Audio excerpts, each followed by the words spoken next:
నాన్నగారేది లోపలున్నారు. ఏం ఒంట్లో బాలేదా? అదేం కాదురా, పాపారావుకు 2 కిడ్నీలు పోయాయిట. ఎవరైనా కిడ్నీ ఇవ్వకపోతే బతకడు. అందుకే మీ నాన్నగారు కిడ్నీ ఇస్తున్నారు. ఏమ్మా, ఆ పాపారావు ఎంత దుర్మార్గుడో మీకు తెలుసు కదమ్మా. అలాంటి వాడికి కిడ్నీ ఇవ్వడం ఏంటమ్మా? నాన్నగారు బాగా ఆలోచించారా? బాగా ఆలోచించావురా. అంటే నీ ఆమోదముద్ర కూడా పడిపోయిందన్నమాట. అవునులే, భర్త అడుగుజాడల్లో నడిచే గుణవంతురాలైన గొప్ప ఇల్లాలేవి కదా. ఆయన చేసే త్యాగాలకు సంతోషంగా తలూపి భర్తకు రాబోయే కీర్తికి పొంగిపోయి బయట కూర్చున్నావు. బాబు, మీ నాన్నగారిని సరిగ్గా నువ్వు అర్థం చేసుకోవడం లేదురా. నిజమేనమ్మా, నిజమే. అర్థం చేసుకోకే ఒకసారి చీపోరా అంటే బయటికి వెళ్ళిపోయాను. ఇప్పుడేమైనా అర్థం అవుతారేమో ఒకసారి ప్రయత్నిస్తాను. ఎక్కడా మహానుభావుడు? నువ్వెంతో గొప్పవాడిగా భావించి ఆయన దర్శన భాగ్యం చేసుకుని వస్తాను.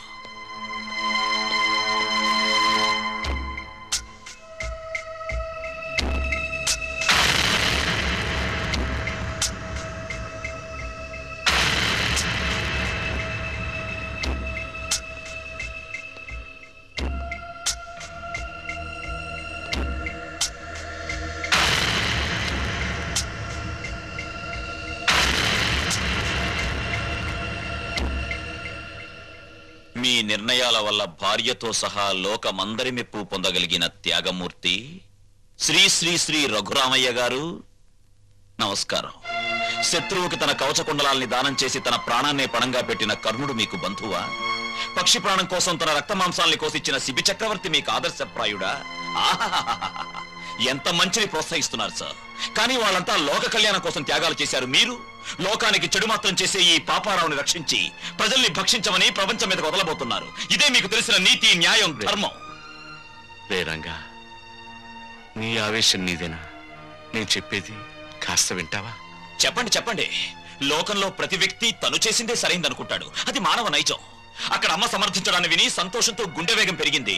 ఇప్పుడు తమరి వాదన విన్న తర్వాత ఆనందంతో హృదయమే పగిలిపోతుందేమో. చెప్పండి, త్వరగా చెప్పండి. రేరంగా, నువ్వు ఎంత వ్యంగ్యంగా మాట్లాడినా నేను చెప్పేది కూడా వినరా. వాడు పాపారావు అన్న విషయం పక్కన పెట్టు. ప్రస్తుతానికి తనవాడెవరూ ఆదుకోక ఓ మనిషి కిడ్నీ లేక చచ్చిపోతున్నాడ్రా.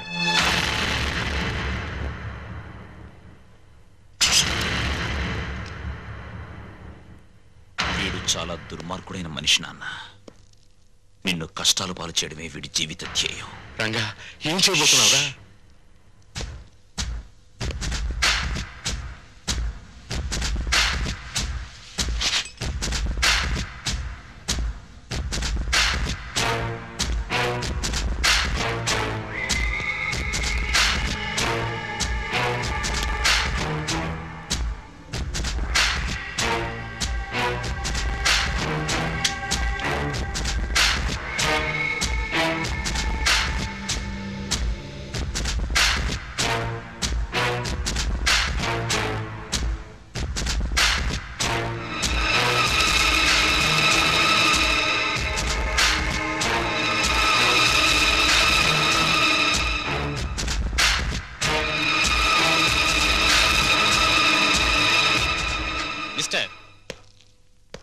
ఆయనపై మీకున్న అనుమానం నాకు అర్థమైంది.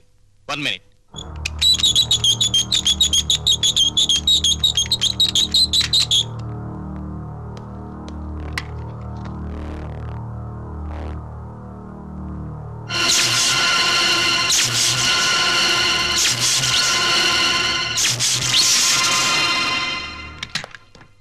ఆయన్ని షాక్ నుంచి కోలుకునేందుకు చేయాల్సిన ప్రయత్నాలన్నీ చేశాను.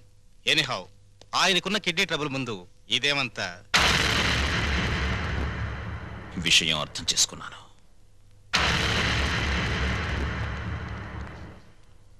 నాన్న, పాపారావు దీనాతి దీనమైన స్థితిలో ఉన్నాడు గనక మానవతా దృష్టితో అతనికి కిడ్నీ ఇవ్వడానికి సిద్ధమయ్యావని అర్థమైంది.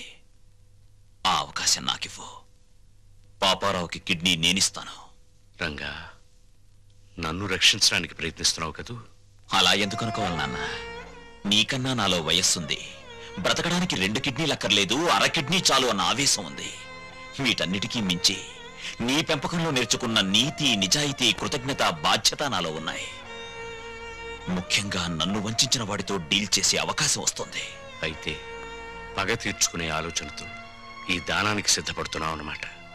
చచ, కౌరవులు పాండవులు అన్నదమ్ములు, వాళ్ల మధ్య యుద్ధం వచ్చేసరికి న్యాయ మార్గాన ఉన్న పాండవులు సైతం తమ తాత భీష్ముణ్ణి ఎలా చంపాలో, తమ గురువు ద్రోణుణ్ణి ఎలా జయించాలని ఆలోచించారు. నిజానికి ఇప్పుడు నా పరిస్థితి అంతే. ఆ యుద్ధంలో కత్తులు, కటార్లు, మంది, మార్బలం, కుట్ర, కుతంత్రాలు ఎన్నో ఉన్నాయి. కానీ ఈ యుద్ధంలో నెత్తురుండదు, చంపటాలుండవు. హృదయాలుంటాయి, నీతి నియమాలుంటాయి, బాంధవ్యాలుంటాయి. ఇవేమిటో తెలియని ఆ తండ్రికి కను విప్ప, కన్ను మూత అని తేల్చాల్సి ఉంటుంది. తేల్చేస్తాను.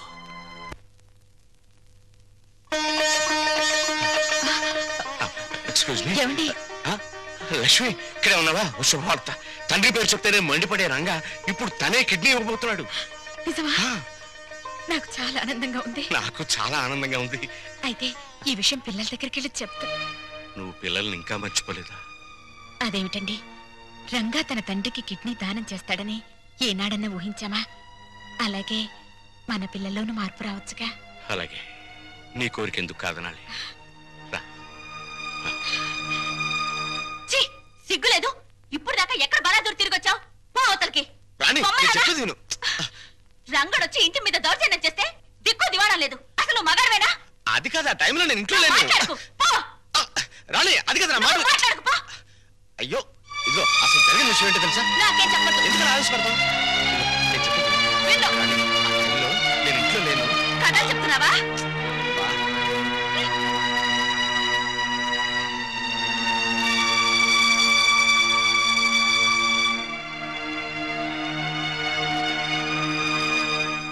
వచ్చేసారు అత్తయ్య. బాగున్నారా మావయ్య? నువ్వు బాగున్నావమ్మా? నేను బాగున్నాను. ఆ. ఏమండి, ఎవరొచ్చారో చూడండి. అత్తయ్య మావయ్య వచ్చారు. గౌరవనీయులైన నాన్నగారు, ప్రియమైన అమ్మగారు, పర్మనెంట్ గానే వెళ్ళిపోతున్నామని పెద్ద పౌరుషంగా వెళ్ళిపోయారు. ఎక్కడికి వెళ్ళినా టెంపరీ స్వాగతమే లభించిందన్నమాట. ఏమన్నా అంటే ఆత్మాభిమానం. అవునరా, అన్ని చచ్చినా ఆత్మాభిమానం మాత్రం చావలేదు. రా. పోండి. అత్తయ్య,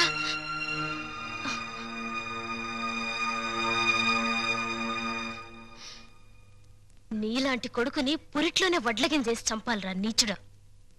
ఓం స్వామియే శరణం శరణమయ్యప్ప. ఓం స్వామియే శరణం శరణమయ్యప్ప. ఓం స్వామియే శరణం శరణమయ్యప్ప. ఓం స్వామియే శరణం శరణమయ్యప్ప. ఓం స్వామియే శరణం శరణమయ్యప్ప. ఓం స్వామియే శరణం శరణమయ్యప్ప. నమస్కారం, నమస్కారం. తమని చూస్తే ఏదో ఉన్నత కుటుంబం నుంచి వచ్చినట్టున్నారు. ఏమైనా కష్టాలా? మరి ఇంకే రండి, పంచుకుందాం.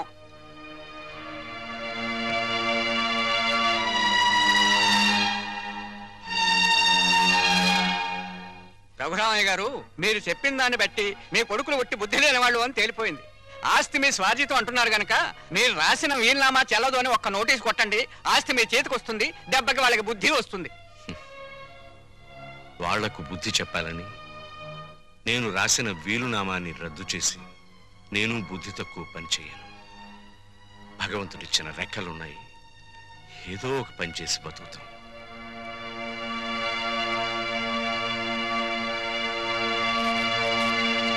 కొడుకులకు ఆస్తి పంచాల్సి వస్తే ఏ తండ్రైనా తన వాటా ఏమిటో ఖచ్చితంగా తెలుసుకోవాలమ్మా. అప్పట్లో ఏముండి పిల్లల్ని పెంచి పెద్ద చేశాం, ఇప్పుడు ఆ మాత్రం మాకు మేము సంపాదించుకుని బతకలేమా అన్న ధీమా శుద్ధ తప్పు.